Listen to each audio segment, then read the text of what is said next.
Okay. She's here. We're just not sure why she's not coming. Okay, so we did Chachma, Bina, Chesed, Gvur, Tiferes, Netzach, Hod, right? Yes. Of the animal soul. So let's make sure we know what these things are, right? So, first review, and then we'll review them with Yesod, Malchus, and we're going to come back to Das at the end.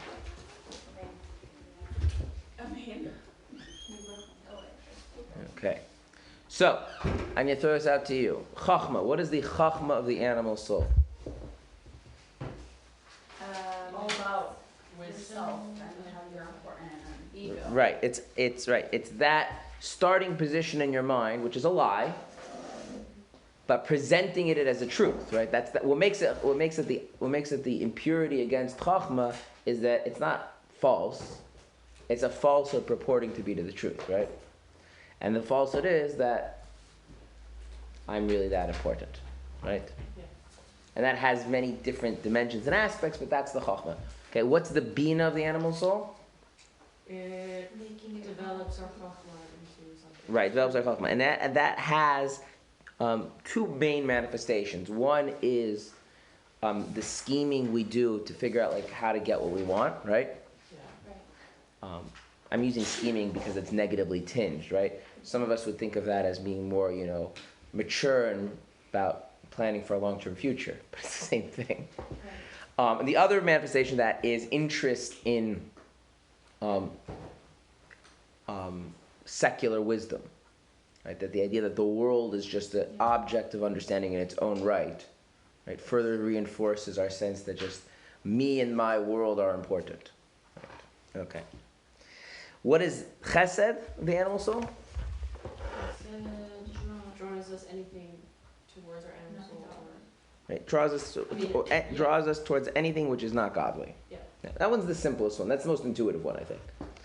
Gevura of the animal soul.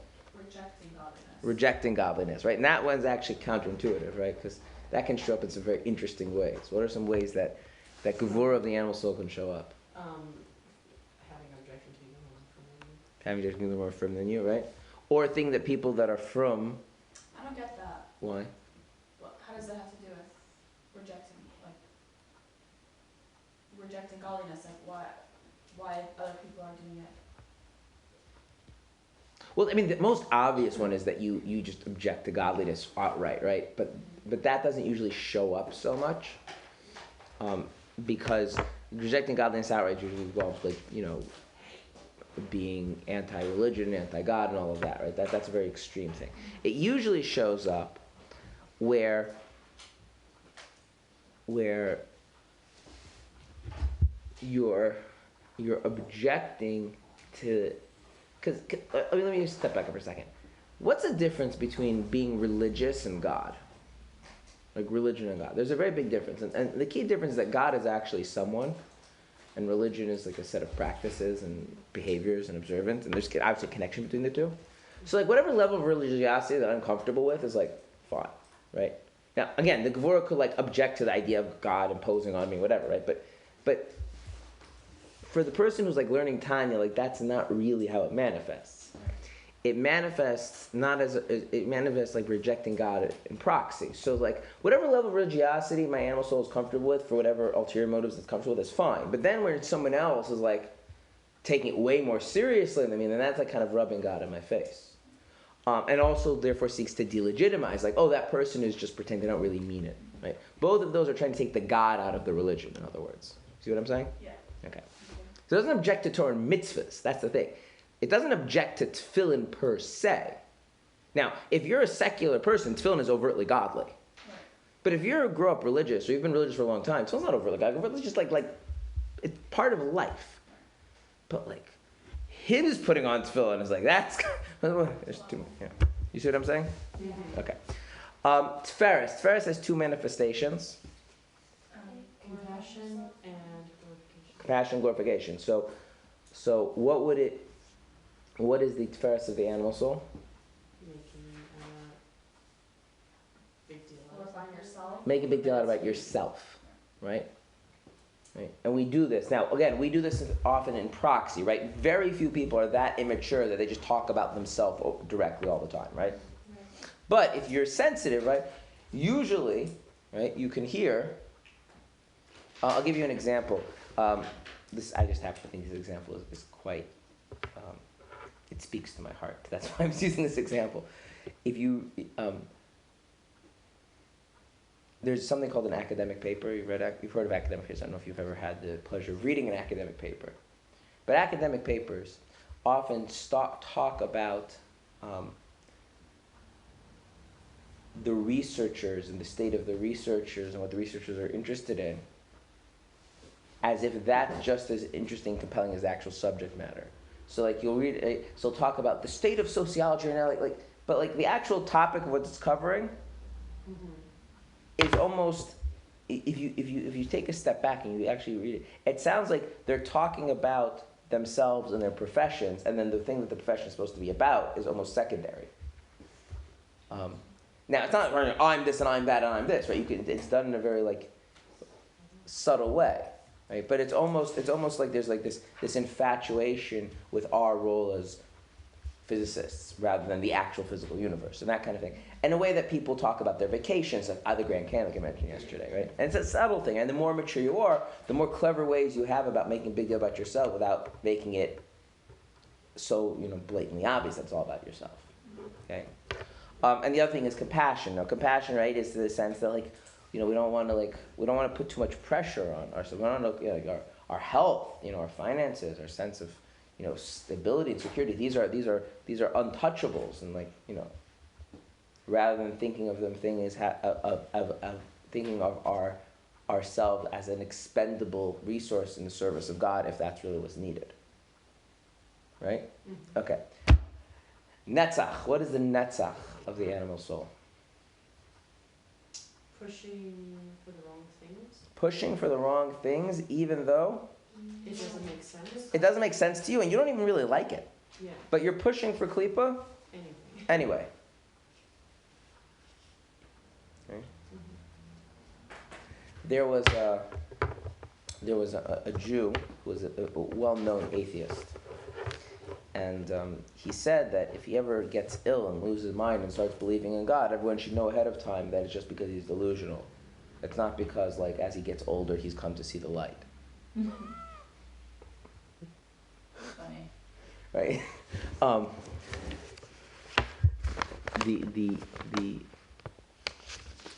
one second.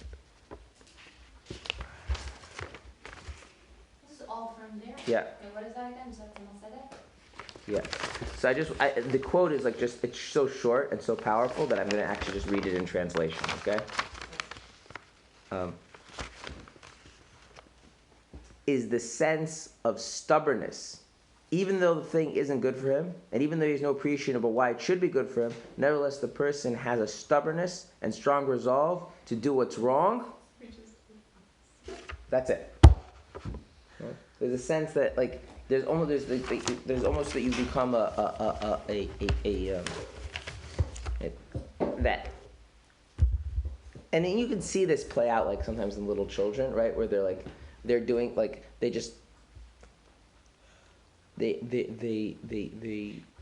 they're upset about something, and so they just want to ruin everything. Okay? And they're making their life worse, so it doesn't matter, right?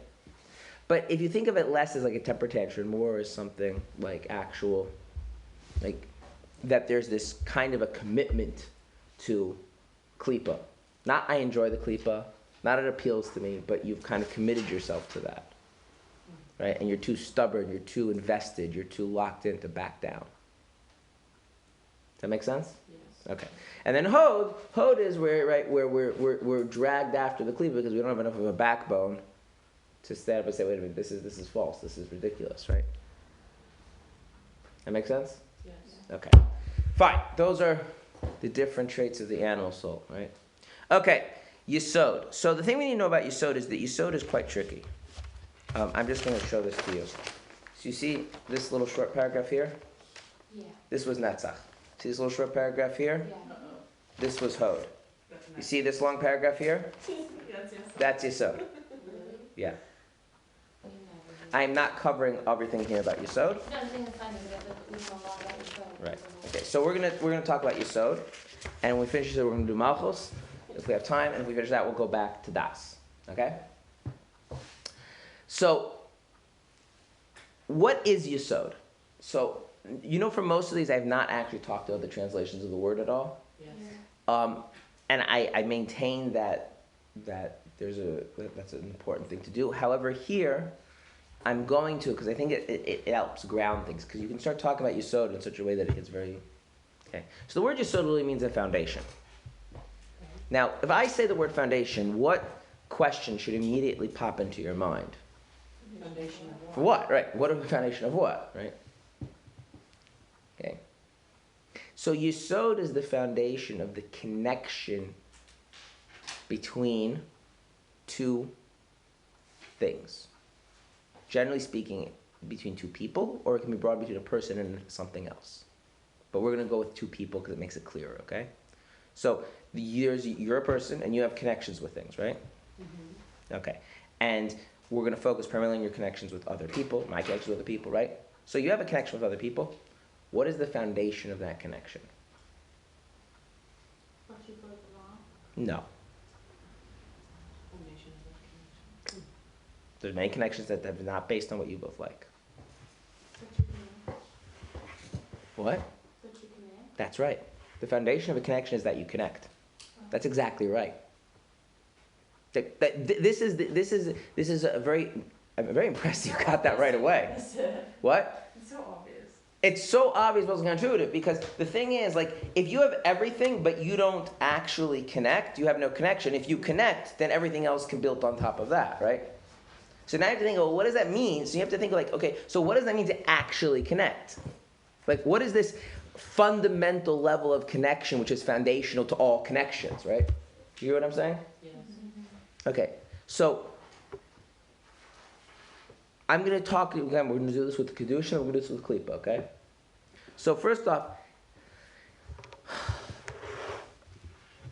every relationship, in every relationship, with a few exceptions that we're not going to worry about, have what we're going to call a mishpia and makabel, which means a giver and receiver dynamic. Okay? That means if you have a relationship with someone, okay, you are either the mashpia in that relationship or you are the makabel. You are either the giver or you are the receiver. Okay? Those can be viewed gendered as male and female roles, okay, which is how they're spoken about in Kabbalistic language. Chassidus tend to use much more the terminology of mashpia, makabel, giver, and receiver. Kabbalistic texts will use the terms male and female, but they're synonyms, they mean the same thing. Okay, now, there are some interesting exceptions we're not going to talk about. Now, the thing is that these are not describing the essence of the person, they're describing they're describing your place in the relationship. Okay? So, for instance, in this class, who is the mashpia, who is the giver, and who is the makabel? I'm the giver and you're the receiver, right? Or I have the male role, you have the female role, right? Okay. When I daven Shemona Esrei, okay, who is the male and who is in the female role? Who is the giver, who is the receiver? Hashem is the giver, and I'm the receiver, right? Yeah. Make sense? Okay. Now, when you are teaching someone who knows less than you, you're the giver, they're the receiver. You see how this works? Okay. Now, people always jump to, what about friends? Aren't they equals? I don't want to get into that, okay? We could, but just distract us right now. Okay. Now, here's the thing. What the giver and the receiver are not the same, which means, and this is very important, the yesod of the mashpia is not like the yesod of the makabel. Okay, so what does it mean for the giver to connect to the receiver fundamentally? Does not mean what it means for the receiver to connect to the giver. Right. They're not the same. Okay? So we're gonna do the mashpia first because the mashpia is a little bit easier. What does it mean that the giver connects to the receiver? What does that mean? Doesn't it mean like the giver is giving something to the receiver, but in turn it's going to also become the receiver? No. I mean, that might be factually correct, but that has nothing to do with this.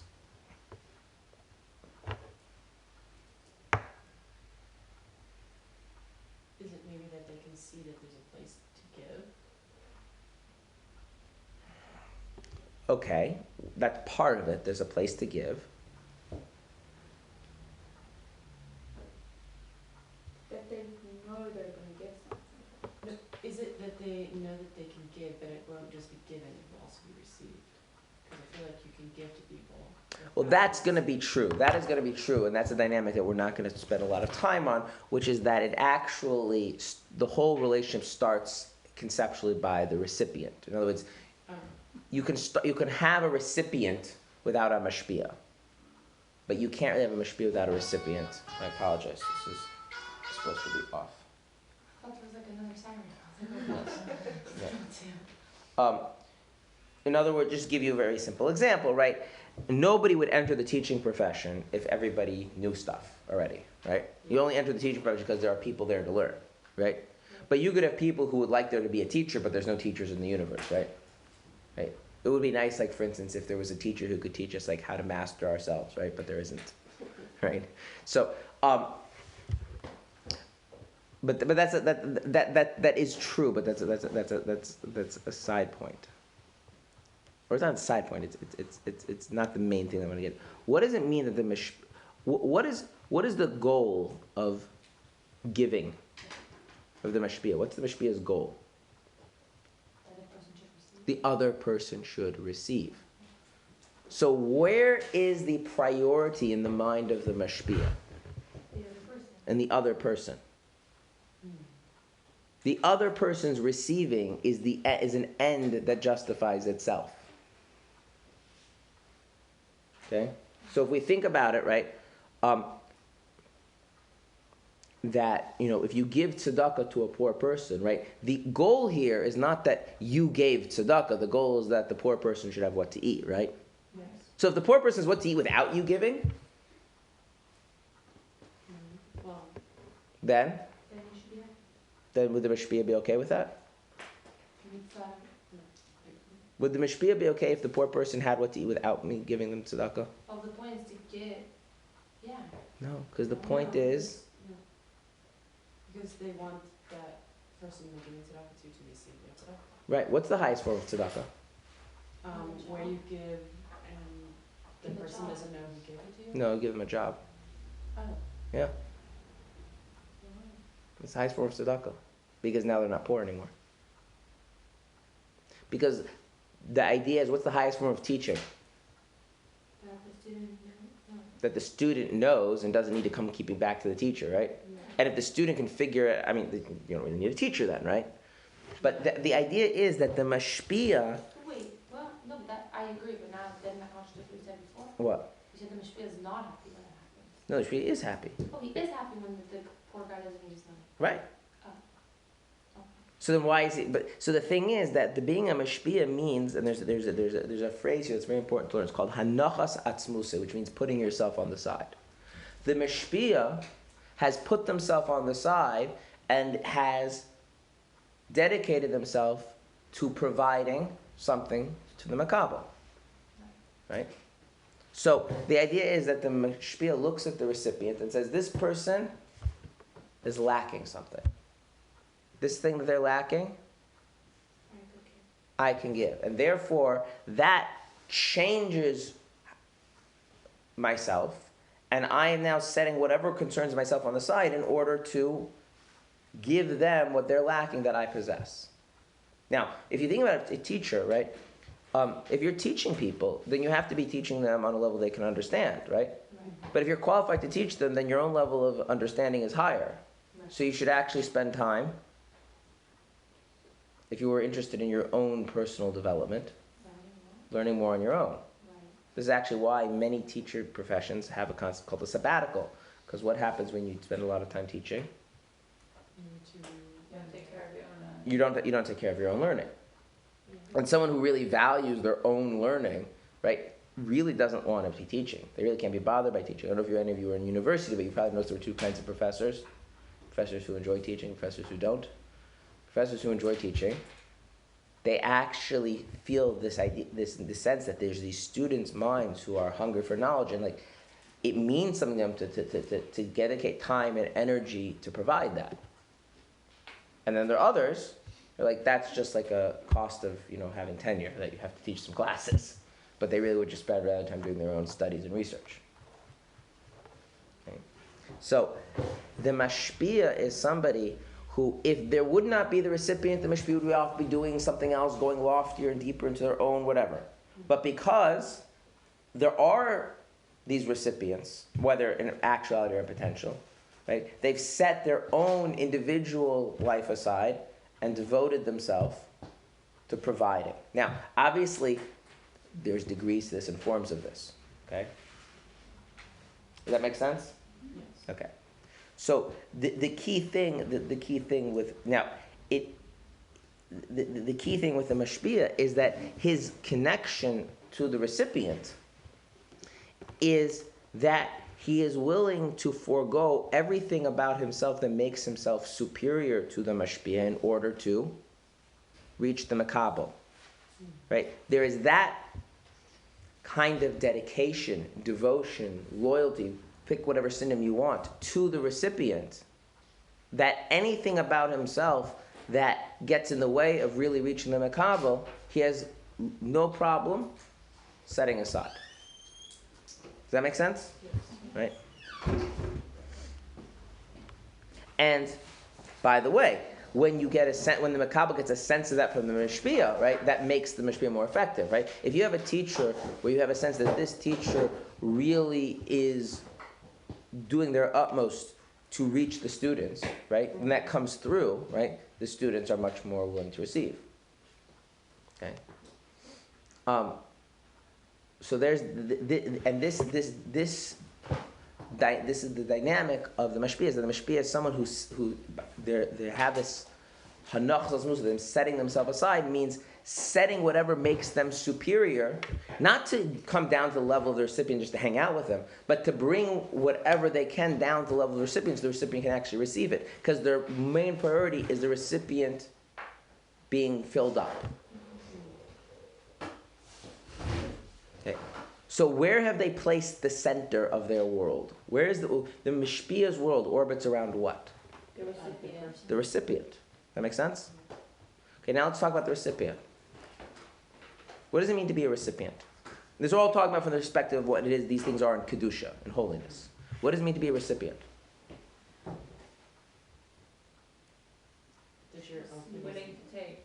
You're willing to, so you're willing to take, I like receiving better because there's a key element here. Take implies that you walk away. You walk away. Like, for instance, if you offer me money, I'm willing to take it. What does that mean? That's the end of that. Okay, so what's the difference? What's the difference if someone offers you money or a wedding ring? One has a little bit more sentimental value. Are you going to take the wedding ring and walk away? No. No. No, it is a man, right? And you're standing on the chuppah, and he offers you a wedding ring. You're like, okay, thanks. You leave, walk away with it. Is that what you do? No. If someone offers you $100, right? Barring any, just end of itself, I'll take the money and leave, right? I guess. Okay. What would it mean to be a recipient, as opposed to a taker in the realm of a student? A student who's a taker, they come in, and what do they want? They want knowledge, right? And what happens? They get the knowledge. As soon as they get the knowledge, where are they? Gone. They're gone. If you're a recipient, You say, why? I come back. Because Why? you're always receiving. Because the idea of being a recipient is also To give back. no. The idea of receiving, which is also this idea of setting yourself aside. The idea of receiving is recognizing that this person has something. Not they have a possession, an item. They have something about them, and without a connection to that, there's no. Then my life is fundamentally void. It's fundamentally empty, and so the recipient doesn't see the mashpia as giving them something, and then they walk away from it. What the mashpia, what the recipient is trying to do is the makabel is trying to become part of and connected to and attached to whatever is loftier and truer about the mashpia that they themselves don't have. Okay, so for instance, the idea here would be the difference between saying being like having a advisor, PhD advisor in university versus a Talmud, a real disciple of a Torah scholar. What does it mean that someone's a real disciple of a Torah scholar? It means that they have a sense this person embodies the truth of God, and therefore there's a void in my life that only they can fill, and therefore I need to make space in how I live my life and how I see things and how I view things in order so that I can be connected to them. And the knowledge I gain is a way of holding us together. So you go back to the wedding ring. What's the purpose of the wedding ring? So you have some extra money? No, what's the purpose of the wedding ring? It's similar, right? Binding you together, right? So and this is key, is that the makabel doesn't want to take. They don't want to take anything. They don't want the mashpia to give them something and to walk away. They have a sense that this person has something so worthwhile that without having them in my life, there will be a void that will never be full. Right? So being a makabel, recipient, means that you fundamentally feel that your existence is incomplete without the mashpia. Okay? So what does it mean to be a mashpia? What does it mean to be a makabel? To be a mashpia means that you have something that someone else is lacking, and that becomes your priority so much that you willingly set everything that holds you back from them aside in order to reach them, in order to be with them, in order to connect to them, right? And to be a makabel means that you recognize that there's something so fundamentally worthwhile, something so absolutely good and true in this other person that you need to have them in your life. And so there's this space, there's this void that can only be filled by them. Does that make sense?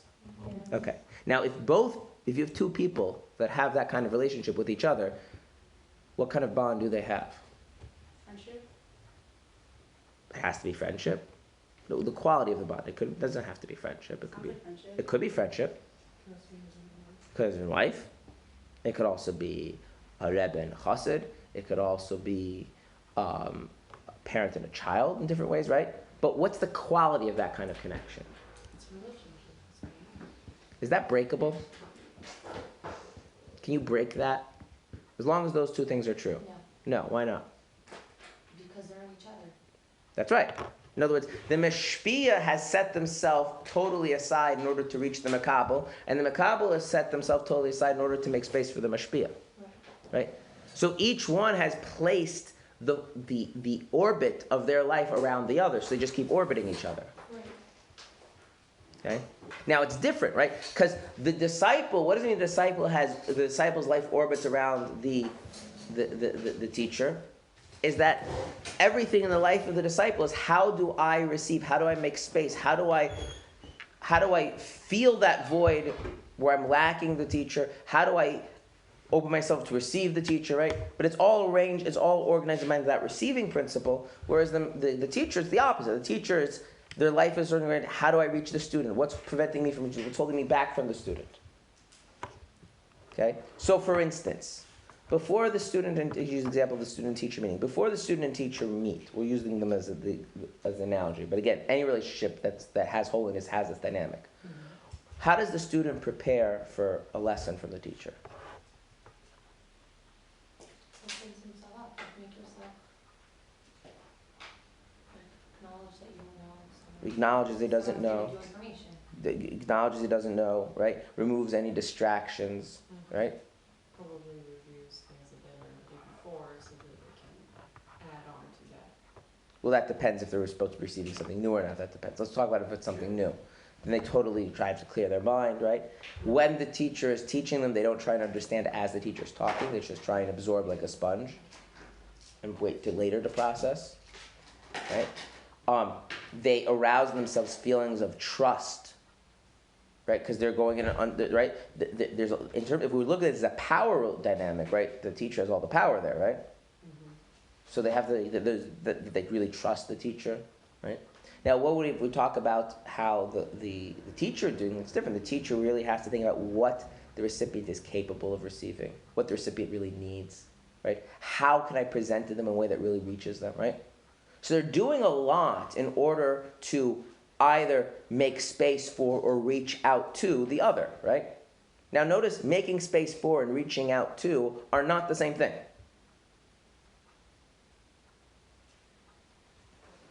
Okay? So let's say, for instance, now if you zoom in, like in any relationship, sometimes you have little microcosms. So in a relationship, right, if you're trying to share with a friend what you're feeling, and there's holiness in this relationship, what that could mean is like this. Since it's important for you to be together, you're friends, right? And if you're going through something emotionally and they're shut out from it, right, then they're not part of your life, right?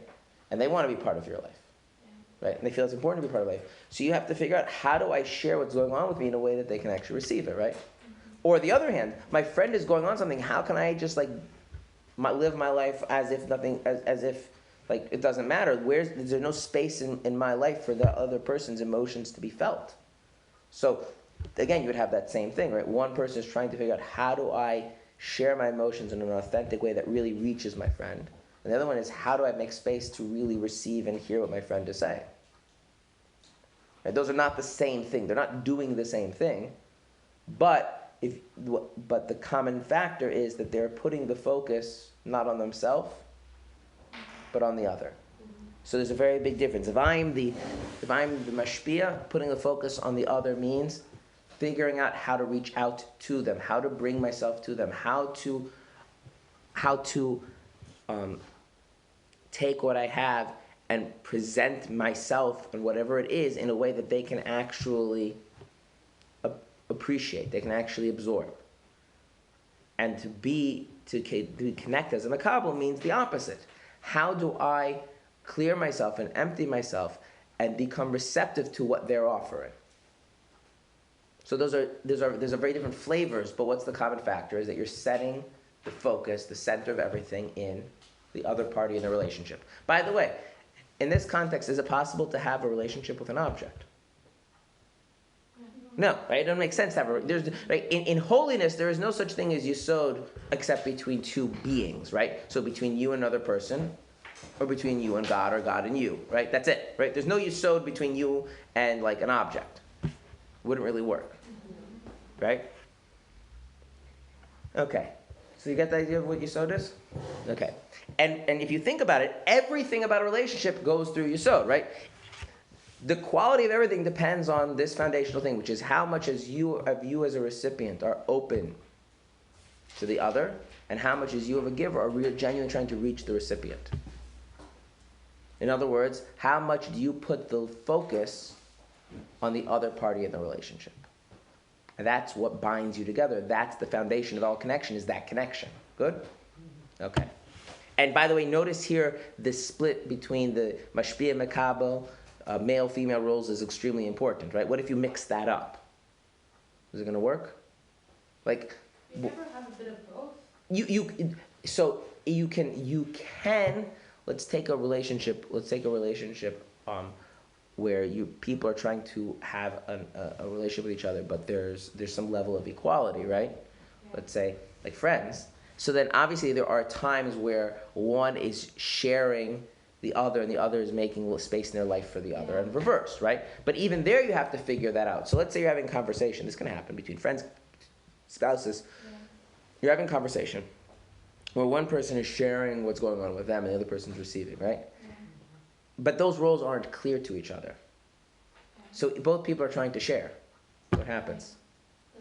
It doesn't work, right? And usually one of them gets very offended, and then the other one gets very offended, right? Because you weren't making space for me. Right. But what happens if both are trying to make space for the other? It's not just no one's talking. It's that awkward no one talking, right? Right. But what happens when you have so often Rabbi Chassid, spouse, where the Makal wants to give back?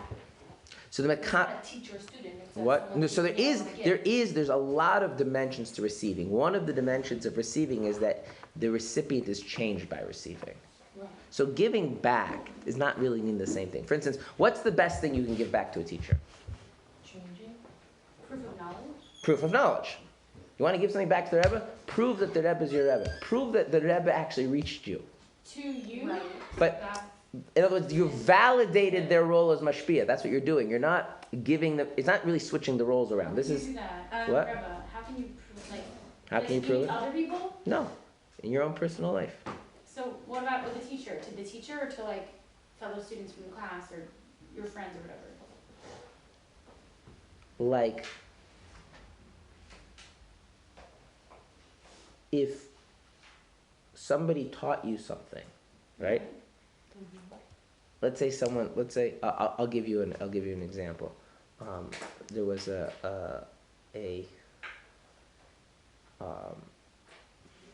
we used Rabbi Kaufmann yesterday. Rabbi Kaufmann used an example in a class and that he taught in another seminary that had to do with the laws of tznius. What? What? No, in a class that he gave. It's an example for an idea. And he described like a scenario, just as an example. And then the next week, one of the girls came over and she like had that exact situation happen to her, and she realized like that's the thing they spoke about in class, and she like lived up to that idea. Mm-hmm. Now, don't you think that made Rabbi Kaplan's day? No. You don't think that spoke to him? It made him really happy. It made him really happy, right? But why? What did he get? Like proof that somewhere. Yeah. Right, that the hashpah was the biggest thing the Makabel can give the mashpia is that the hashpah, the influence was successful, right? Think about it. If you're sharing your emotions, what do you want if you share your emotions with a friend? What's the thing they can give back to you? But like the response that means to what? To what? Like if you're saying to a friend you're sad. They understood, right? They felt, they empathized, right? If they say all the right things and go with all the right things, but you don't get that they really got what you gave. So the thing that you give, the recipient gives back, right?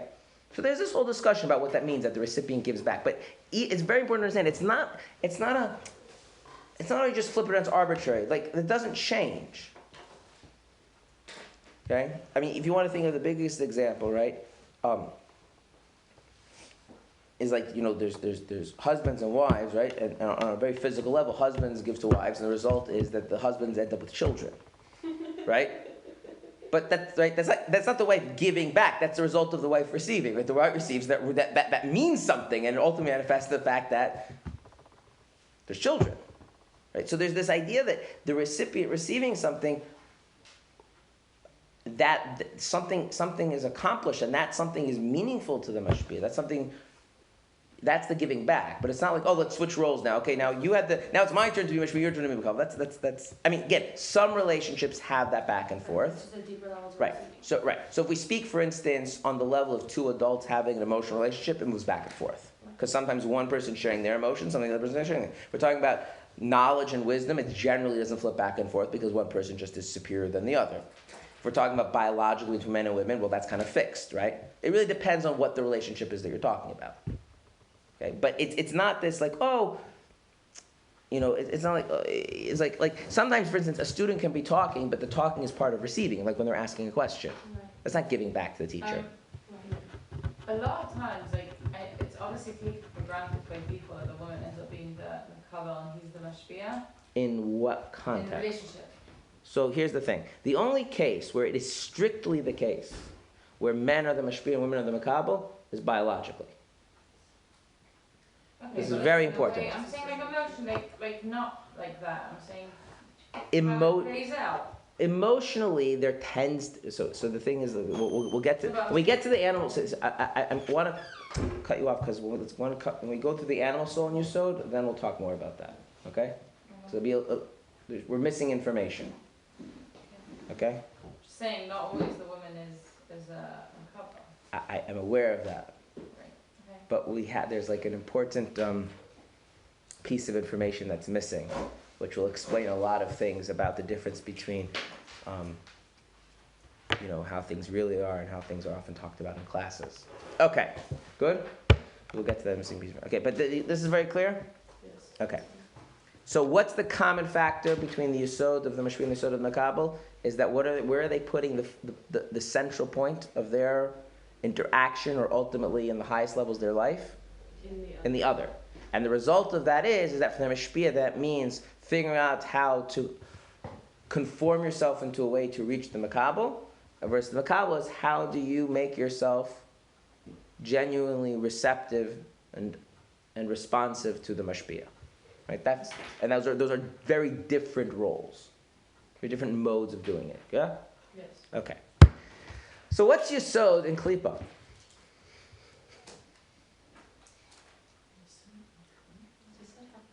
Yes. Klipa does have Yesod. Is it true that it would still be the inverse like the other one? Yes. Then I assume that your primary focus is not about the other person. And correct, it's about? Yourself. So then why are you connected to the other person? Because it's from what you expect from them for you. That's right. The other person has become a means to fulfilling your needs. Now, is there a gender split or a role split there? For instance, if the reason why I'm talking to you is because by talking to you I'm getting my emotional needs met,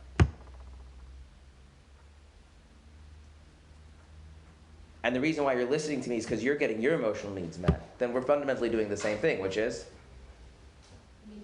meeting our own needs by objectifying the other. The Yesod of Klipa is you look at someone or something else, you're like really attached to it. Why? Because it fulfills your needs. So it's like addiction and all of that? What? Addiction. No, it's actually the principle that governs most human relationships, which gets to our point here, right? When most people get married, right? Or friendships, right? Yeah. What keeps a marriage going? If we're going to be like a little more honest.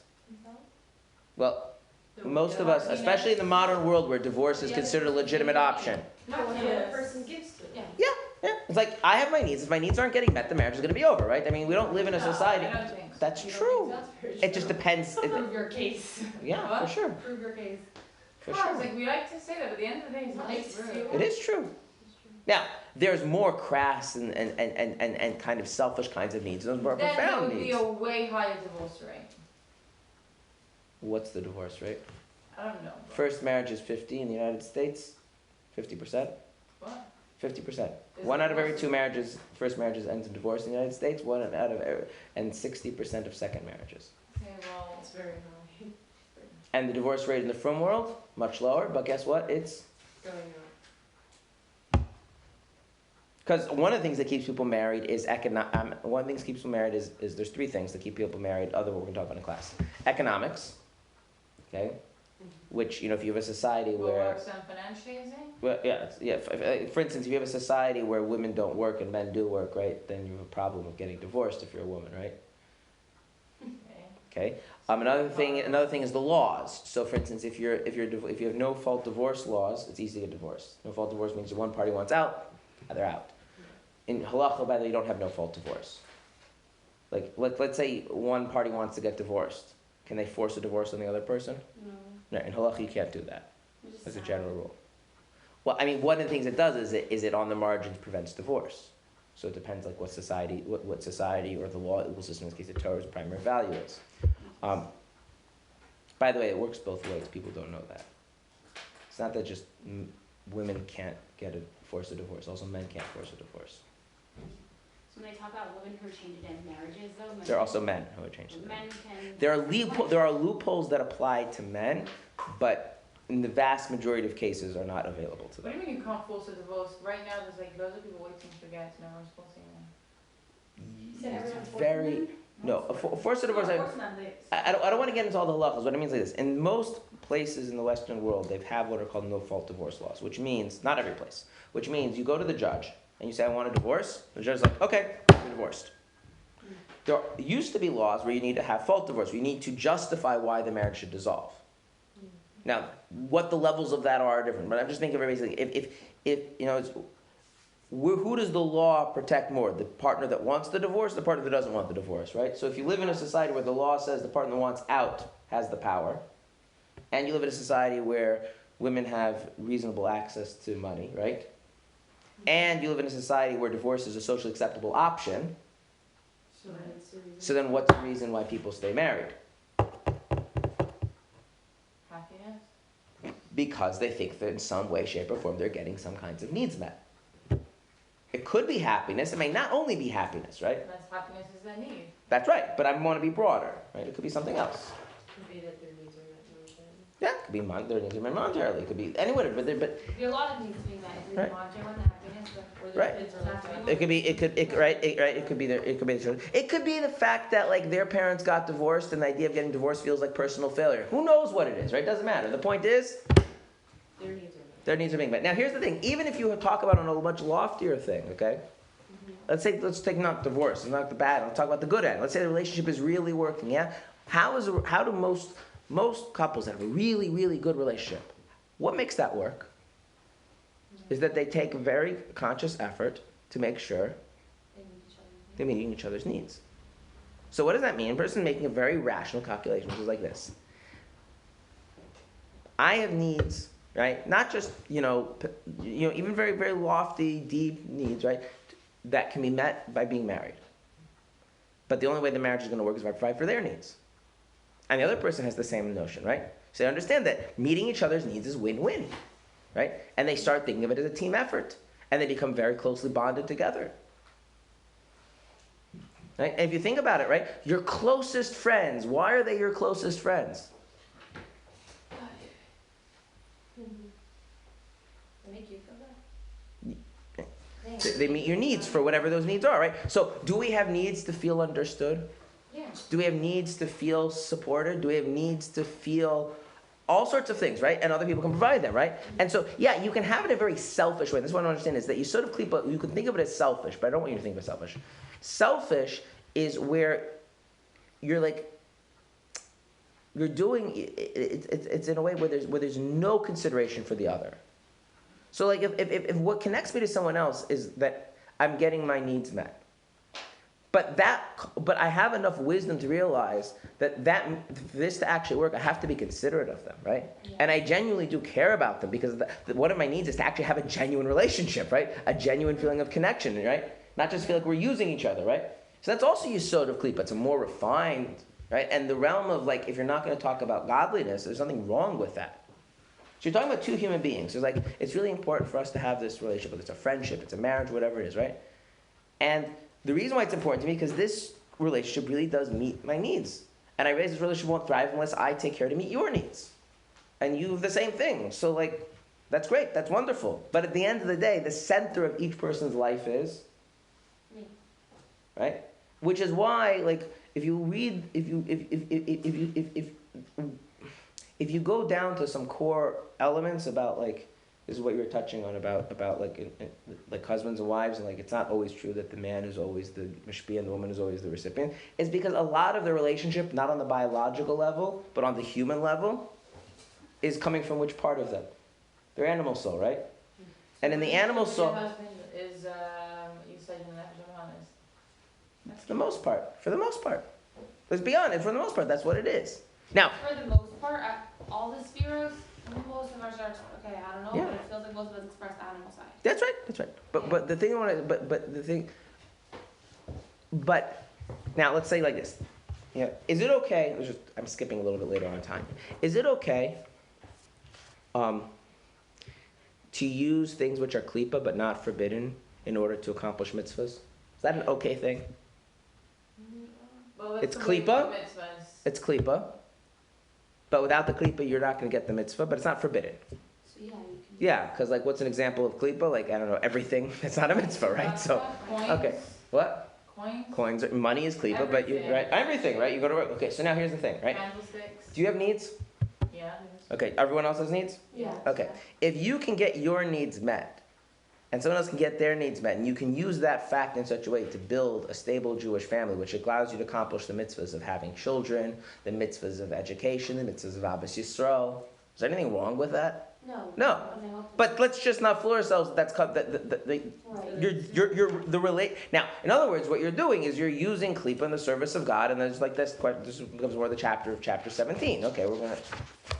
Of chapter 7, which is going to deal with different kinds of klipa and how klipa can be used for kedusha.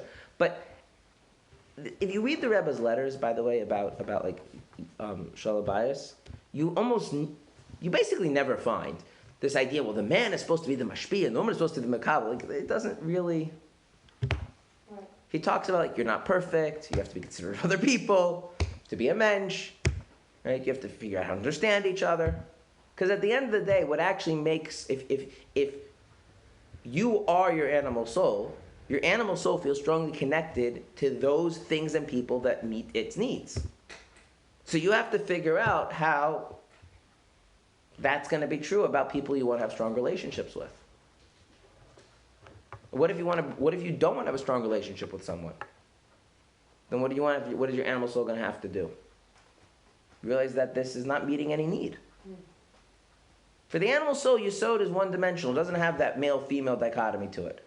It's very simple.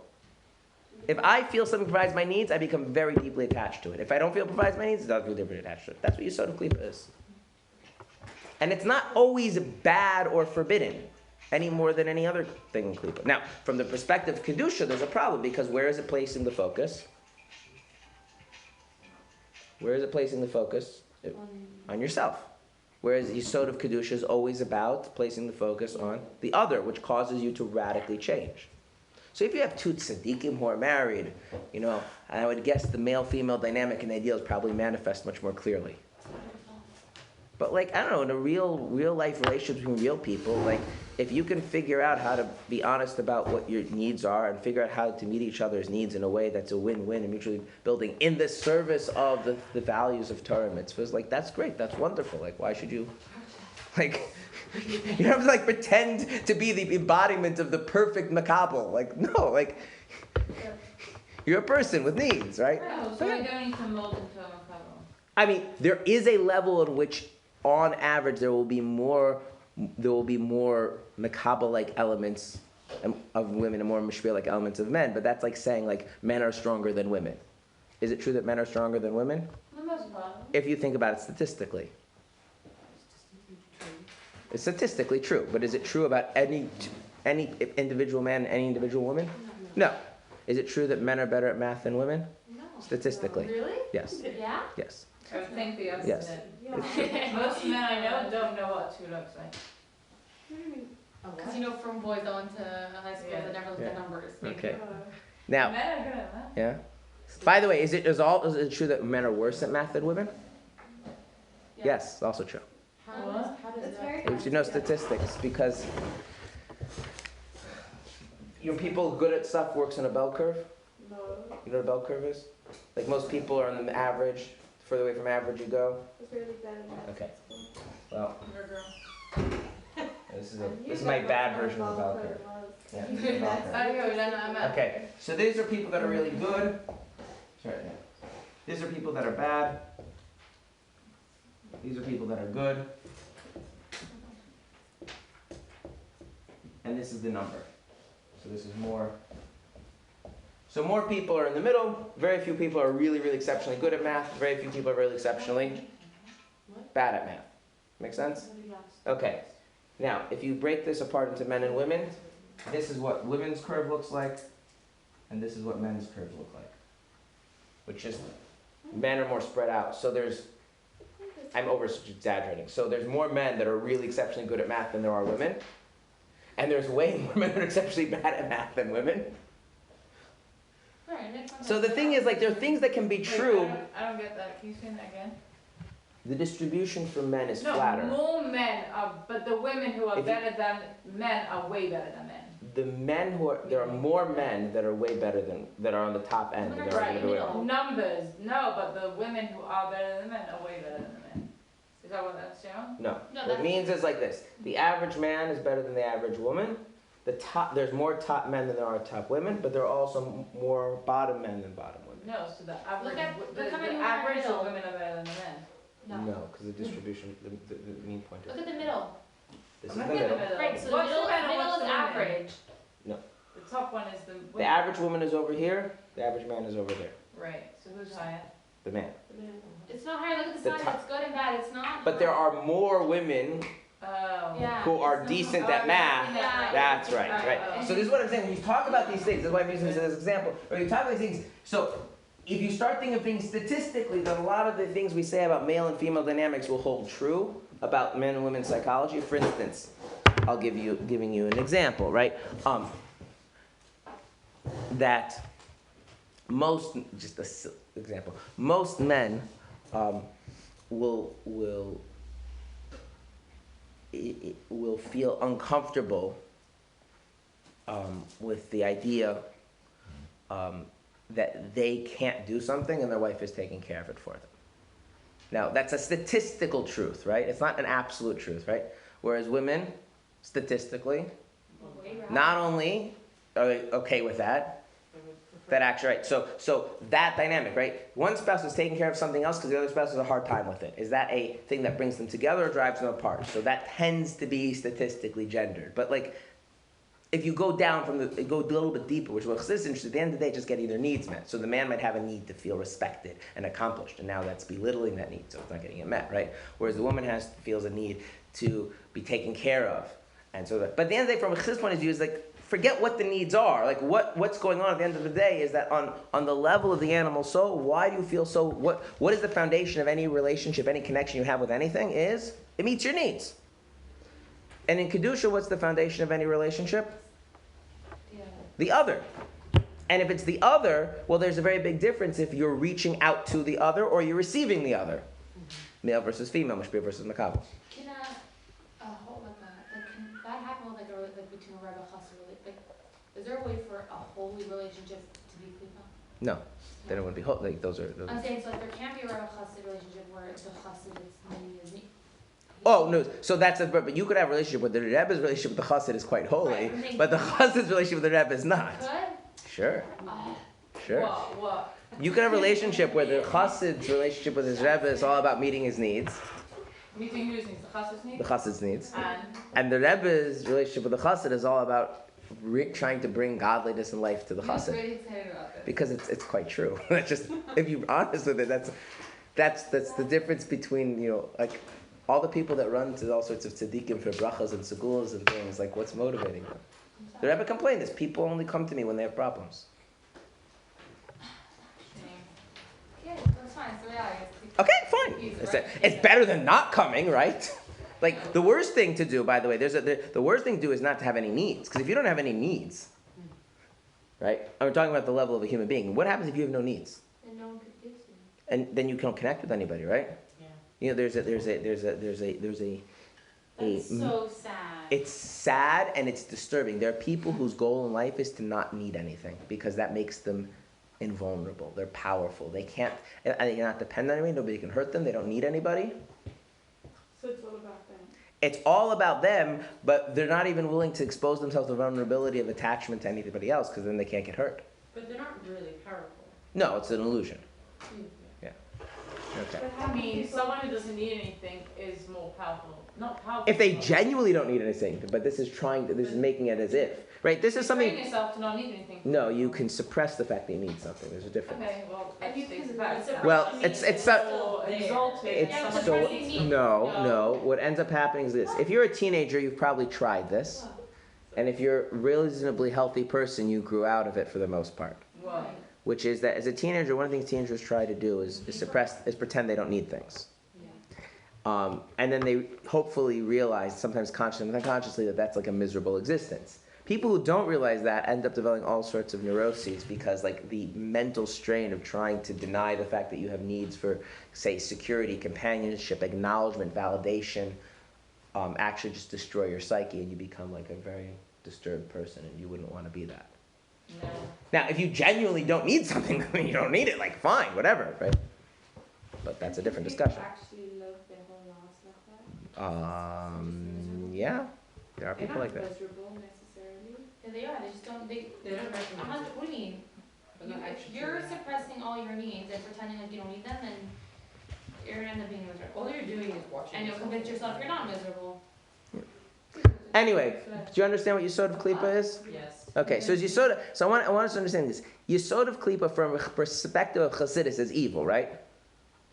Because Chassidus is all about connection to Hashem, right? So and if we would put Yesod in the connection to Hashem, so Hashem's Yesod is how he sets aside his infinity and reaches us, right? And our Yesod is how we set aside our limitations in order to be receptive to Hashem, right? Okay. But so if a person's like, there are people, I think about like people that really, they pray very hard because they know only Hashem can give them the miracle that they need. What kind of yesod is that? Klipa. When people pray very hard because a life without God isn't worth living. Klipa? Why is that klipa? That's not klipa. That's the yesod of kedusha. No, but if I say, my life is not worth living without God, was it Kedusha? No, because the word "I" is not the issue here, right? It's just saying the value of God is not that He meets my need. It's the reverse. God has intrinsic value, so a life without Him is worthless. Right, if it's that way, but if it's if I forget the word, but I'm saying you could be saying the same thing and you mean totally. That's right. That's right. That's why wording is less important as long as the meaning is clear. So, Yeah. Yeah. I could either recognize Hashem's intrinsic value or mine, which is better with Him in my life. Yeah. And by the way, that allows, the animal soul to kind of maybe be influenced by the godly soul a little bit, right?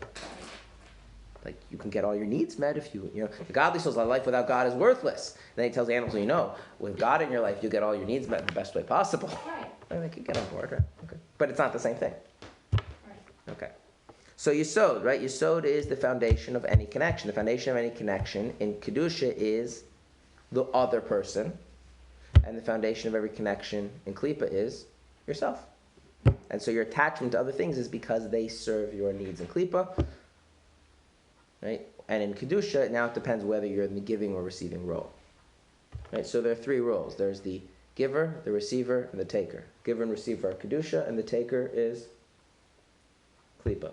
Now you can take in a win-win kind of way, right? In a deeper way, in a better way, right? Or you can take in a very destructive way. Can you explain again the difference between a receiver and a taker? A taker means I have things that I need. And how is a receiver different? A receiver is I don't have. It's not that I have things that I need. What I'm lacking is what I'm lacking is the connection to the mashpia. That the mashpia has something that without which I'm empty, I'm missing. I'll give you a very simple example. I'll give you an example of a taker and a receiver, okay? Yeah. Someone who grows up without a parent, God forbid. Okay? Yeah. What are they missing in life? Parent. They're missing the parent, right? Now, they don't need someone to give them a parent. What they need is the existence of the parent, right? And they'll even try and find someone to take on a mother role or a father role, right? Because it's like my existence is incomplete without parents, right? Yeah. And the parents are someone, and the thing is, the thing is, you can't really do that, right? Like, no amount of having mother figures or father figures actually replaces having your mother or your father. It can help, but it doesn't replace it. So, let's say in the relationship of a Rebbe and a Chassid, what would be the difference between a taker and a receiver? A taker is someone who wants knowledge or direction or information or inspiration, and the Rebbe can provide that. Or miracles. And a receiver saying the Rebbe is the embodiment of a truth, and if I am not connected to that truth, then there's no point in my life. So I have to make my life a vessel to receive that truth. That's very different. It's very high level. Think about now, and if you think about like the ideal of what it means to be a disciple, that means that this person embodies something that without which, what's the point? It's hard to be a makabel. It's much harder to be a makabel than to be a mashpia, by the way. Infinitely harder. I'm assuming the answer is whatever, but let me make sure. Can you have both in a relationship? Like sometimes you're inspired or whatever, and you're like, what you said about the Rebbe, and be like, this is why I deserve my life, and then facts are the next day. Yeah. Yeah. Do you have an animal soul and a godly soul? Yeah. So the answer is yes. I want to understand something. When you describe things in a class, you have to make them very clear. In life, they're so blended together. Right. Okay, always keep Anyway, that. to be a taker from a Rebbe, you have to sometimes also be a receiver. I mean, usually, let me put it this way. I mean, you're not going to be a receiver 24/7 unless you're a very spiritual person. Yeah, they're talking about the loftiest of Chassidim, right? You're talking about the loftiest of Chassidim, where we're completely, they were completely given over to the Rebbe in every way, shape, and form, right? These are like we talk about Chassidim a lot, right? All of this boils down to godly side is little Yes, and animal is Ego. that's right. I know we said that. That's right. But fleshing it out makes it. This is an example of difference between Chacham and Bina, right? The more you flesh out what it is, it starts to sink in what it really means. Yeah. Why is being a receiver harder Why is being a receiver harder than being a mishpat? Yeah. Because being a receiver requires you to straddle being nothing and being something simultaneously. You're nothing because like without the connection to whatever else is the connection to whatever is in the service of something else. It's its own end. So without that you're nothing. But on the other hand, you have to be enough of a somebody to actually receive. And that's just that tension doesn't exist for a mashpia. Mashpia has their own tension, but it's the tension they're dealing with doesn't have that nothing. It's something. If you want to think about it, I mean, this gets very gendered, but there's a reason why we associate recipient with being right? Like, if we were to think of it in a very gendered way, right? What's harder in the relationship, being a husband or being a wife? We think very classically stereotypical gendered way. Which is going to be harder? The law. The wife. Why? So you're giving her a lot. She has to put aside. See, that way of putting it, I know what you're saying, but that's not. Childbirth. She has to put herself aside a lot. Not like that, but she's constantly It's not about her. It's not about her in a way that can make you feel worthless, but at the same time that's totally wrong. It's that you right. Whereas the husband, it's not about him, but in a way that doesn't have that kind of attention. Right? And you can have if you think about being a student, right? What's harder, being a student or being a teacher? Why? Not, intellectually, it's not harder, by the way. Maybe even from the purely intellectual side, maybe it's actually harder to be a teacher. But that's overshadowed by something else, which is the student has to, at the same time, have the total sense that this, what they lack, is so important that without it, there's some fundamental worthlessness about the state of their knowledge. And at the same time, take their mind seriously enough that they're devoted to actually learning. So there's always this tension in the recipient's role between being and not being, which has become, by the way, a major theme in Chassidus.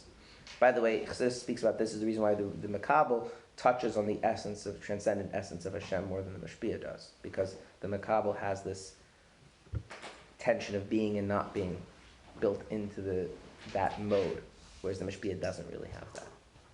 Right. You can't. Right, which is, by the way, why biologically women can actually create life and men can't. Those are all tied together. It's because everything fits into this. Yeah.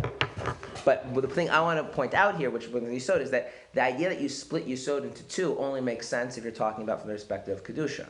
Right. Where the Kedusha is the focus on the other, and what it means to focus on the other from the Mashpia perspective is radically different than it means from the Makabel's perspective. You don't have that worry if you don't have the two sides. Right, if it's klipa, it's I'm attached and connect to something because it meets my need. Well, then that's all on the most basic level the same.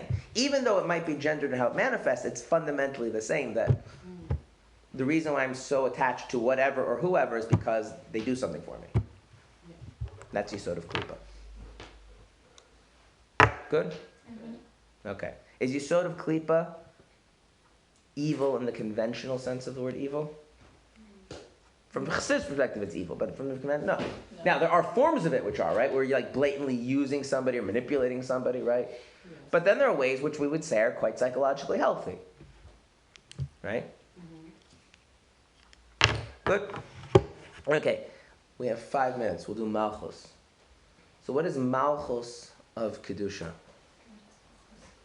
Somebody high level. Malchus of Kedusha is this. So Malchus of Kedusha is the sense, and we're going to talk about it from the perspective of our godly. So Malchus of Kedusha is the sense that what you do actually matters. And nothing matters to you, it matters.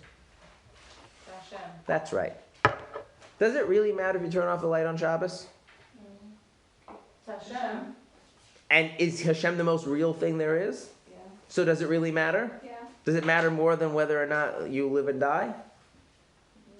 No. Why? Because that also matters to Hashem, you're going to say, right? You're supposed to live before you die. Why? Because it says in the Torah, B'chai b'hem, right? This goes back to what I was saying yesterday. Actually, you're supposed to live before you die. You're supposed to live before you break Shabbos. Right, because it says that in the Torah. Because again, that's important to Hashem. Yeah. But, right, in other words, that sense that everything about me is really important because It matters to it matters to Hashem. So what would Malchus of Klippa be? Doesn't matter what you do. It doesn't matter. I feel like that could be where people get their worthless feeling from too. Doesn't really matter. What doesn't really matter? Whatever it is, doesn't really matter. Oh, in the Nefesh Yeah. HaHametz. Why do people spend time doing nothing? Aren't we all drawn to spending time doing nothing, talking about nothing, Yeah. tearing down things as if it doesn't really matter? Yeah. Where's that from? It's a good attitude to that. Right? The sense that right? The sense that what are you going to do today? I don't know. It doesn't really matter. Like whatever I'm in the mood for as it comes, it doesn't really. And there's something you want just about that hefkerus, that total. No stress. But not no stress because you need to relax. No That's stress because what's the need for stress? That's right. What's the need for stress? What does it really matter? Yeah. The Rebbe once spoke about people want to the people. What did the Rebbe say? Is that people need very much the idea of menuchas nefesh, serenity in your soul, but not the menuchas nefesh that comes from sitting on the beach. He said that? No way. Something to that. I don't remember the exact wording, but something to that effect. Like it doesn't matter. No worries. Not like that. Malchus of Klippa is we can sit here and talk 20 hours about nonsense and just waste time and it has no there's no accountability. It doesn't matter. And whereas this is called prikasol. There's no yoke. There's no responsibility. There's no significance. No accountability. The expression in the Gemara is Avda v'fkei nechle. A slave wants to have no responsibilities. The question: if you have a non-Jewish slave and you free them, they become a fully fledged Jew, and so they actually become obligated to more mitzvahs. So the question is whether freeing the slave is considered a benefit or not. And one of the arguments that it's not is because now they have more responsibilities, and the slave would prefer not to have responsibilities. They could choose to remain as a slave or be free. No, that's a Jewish slave. That's a different thing. Oh, That's a Jewish slave. The Jewish slave has the equal number of responsibilities. So I'm a non-Jewish slave. So on the one hand, the godly soul is what do you mean? Every little thing you do matters. Everything you do, you bring godly energy into it. It matters. It brings Mashiach. And the other thing is what do you mean 20 minutes? What do we mean 20 minutes? Not a big deal. We could just schmooze for no reason. Just waste time. Skip the details. Yeah. Tune out. And again, not because the stress has reached a point where you need to figure out how to de-stress, right? That's a maintenance of self thing. That's not a fundamental trait. Yeah? So we've covered them all? Other than Das. Yeah, other than Das. Okay. So Das we'll do next week because we reached the end of the class. Does, I don't know if it's really simple, but when everyone says Malchus includes all of them? Well, the only way you ever manifest any of the other traits of your animal soul is because fundamentally, what's the gatekeeper? If you had the sense that what you do really matters to God, would that keep all of your animal soul traits in check? So what is it that allows them to come into expression? The fact that I really, really, really like to do something that is klipa, as long as I have a sense, right, that what I do really matters to God, that's going to keep that in check. On the other hand, if I have the sense that it doesn't really matter what I do, then even the slightest desire and attraction to klipa is going to end up becoming manifest in behavior. So the gatekeeper of everything is malchus. Which is why Chassidus makes such an emphasis on the Kabbalah soul, accepting the yoke of heaven. Which basically means realizing how critical your behavior is to God. Malchus dwells all? Yeah. Why is accepting meaning it matters? Well, what matters? You're accepting what matters. I'm accepting Hashem and His hierarchy. You're accepting what? What are you accepting? I have no idea. His malchus. What does malchus mean? His rulership over the world, His kingship. Malchus means that Malchus is the relationship between the subject and the king. Okay. So by saying that Hashem is a melech, what you're saying is that your bittul to him matters to him. That's what it means.